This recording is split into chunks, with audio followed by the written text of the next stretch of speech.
Síðan 2008 hefur Ísraelsríki haldið íbúum Gazastrandar í opnu fangelsi og lokað alveg fyrir alla aðkomu bæði á landi og sjó. Með því hefur Gazaströnd verið gerð að einu risastóru fangelsi þar sem að Ísrael ræður bókstaflega öllu.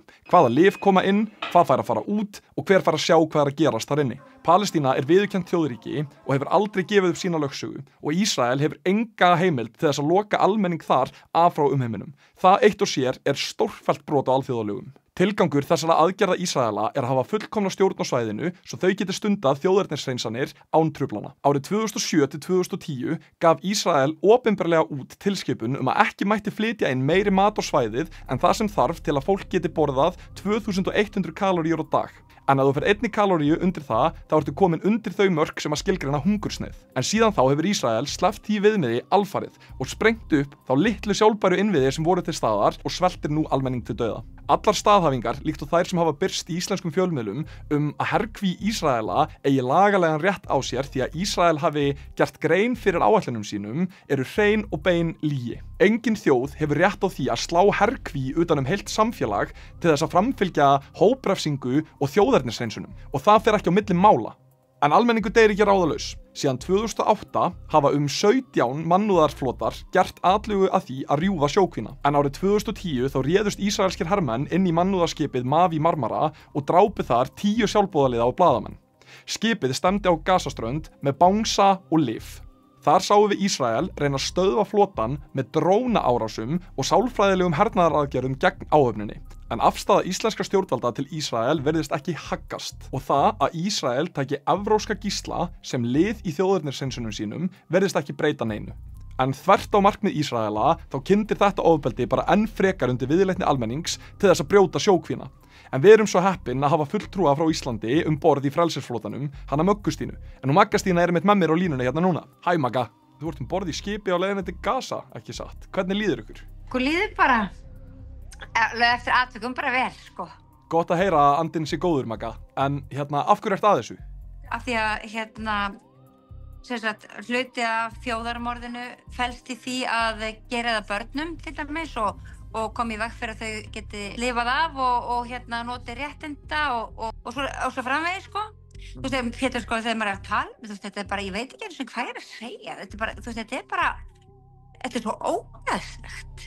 Þú veist, og þetta er bara, það er bara einn fókuspunktur, það verður að stoppa þetta, það verður að rjúfa þetta og með það að markmiði fer allur þessi 100 manna hópur eða 98 manna hópur, skilur. Og það eru 54 í viðbót á bátum sem við munum svo sameinast. Akkurat. Hvaða farmur er það sem að þið eruð að fara með til Gaza?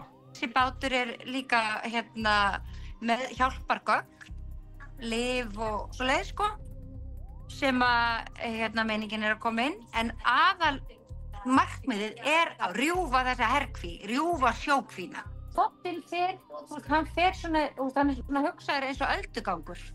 Það fer svona ein alda eftir aðra, sko. Já, nú hefur Ísraelsher ráðist á Súmútflotann. Hafið þið fylgst með því?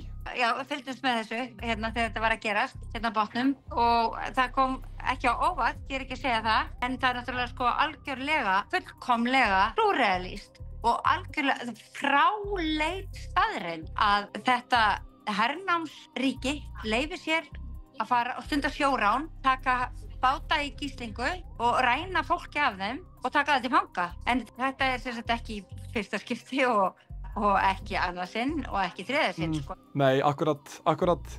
Já, en nú eru margir hérna heima sem að spyrja sig, hvað get ég gert til að hjálpa? Ert þú með einhver ráð til þeirra? Það er þetta bara að beita þrýstingi á stjórnvöld, vegna þess að stjórnvöld bera ábyrgð á borgurum sínum. Það er svona grunnskylda stjórnvalda að þau bera ábyrgð á borgurum sínum. Stjórnvöld eru bara stjórnvöld augnabliksins. Verður að hafa það í huga. Og ég meina, þrýstingur er náttúrulega lykilatriði, sko. Þrýstingur, stanslaus þrýstingur. Í raun og veru bara, og með öllum tiltækum ráðum, en þess að það hreyfir sig enginn með vald nema sé tilneyddur til. Takk Magga fyrir að taka þér tíma í að tala við mig. Er eitthvað sem þú vilt segja við fólkið heima að lokum? Þjóðarmorðið, það hættir ekki fyrir við rísum öll upp gegn því og látum í okkur heyra. Látum rödd ykkar heyrast svo að Palestína verði frjáls. Það er það sem ég hef að segja. Já, þið heyrðu rétt, við þurfum að beita stjórnvöld þrýstingi og það getum við gert með að senda tölvupóst á utanríkisráðuneytið og spyrja þau hvað þau ætli að gera ef að Ísrael brýtur á íslenskum ríkisborgurum. En talandi að beita þrýstingi þá fór það eflaust ekki fram hjá mörgum þegar 9.000 mótmælendur land allt flyktust út á götur til að krefjast þess að íslensk stjórnvöld myndu beita sér með beinum hætti gegn þjóðarmorði Ísraela. Kröfurnar voru einfaldar og samræmast þeirri alþjóðlegu lagaskyldu sem að ríkisstjórninni ber að sinna og voru þær eftirfarandi. Að koma á viðskiptabanni gegn Ísrael og að styðja við kæru Suður-Afríku gegn Ísrael fyrir þjóðarmorð. Þessi 2 punktar eru algjör lágmarksviðleitni sem að ríkinu ber skylda til að sinna, því að ríkið er bundið Genfarsáttmálunum. En Genfarsáttmálinn kveður á það að telji ríki þjóðarmorð vera í uppsiglingu eða skollið á, þá verði ríkið að bregðast við með öllum tiltækum ráðum til að stöðva það. Eins og utanríkisráðherra hefur greint skýrt frá bæði fyrir og eftir að hún tók við embætti, þá er engin vafi í hennar huga að þetta sé þjóðarmorð sem ræður. Og þá verður hún að bregðast við með tilheyrandi hætti. Viðbrögð ríkisstjórnarinnar við þessum þrýstingi hafa verið tvítyngdar gaslýsingar. Þrátt fyrir það að ríkisstjórnin hafi haldið því fram að til stæði að merkja sérstaklega þær vörur sem að koma frá hernumdum svæðum og að það liggi í borði að styðja við kæru Suður-Afríku, þá hefur hvorugt þessara hluta gerst. Þvert á móti þá eru einu raunverulegu aðgerðir ríkisstjórnarinnar að endurnýja samning við ísraelska fyrirtækið Rapid og gefa þar með Ísrael fullt aðgengi að öllum greiðsluinnviðum íslenska ríkisins. Og það má með sanni segja að það sé eitt stærsti brestur í íslenskum þjóðaröryggismálum hingað til. En hvort Ísrael komi til með að nota þær bakdir sem að nú hafa verið settar upp á íslenska greiðsluinnviði verður að fá að koma í ljós síðar, en við vitum að þau eru til alls líkleg.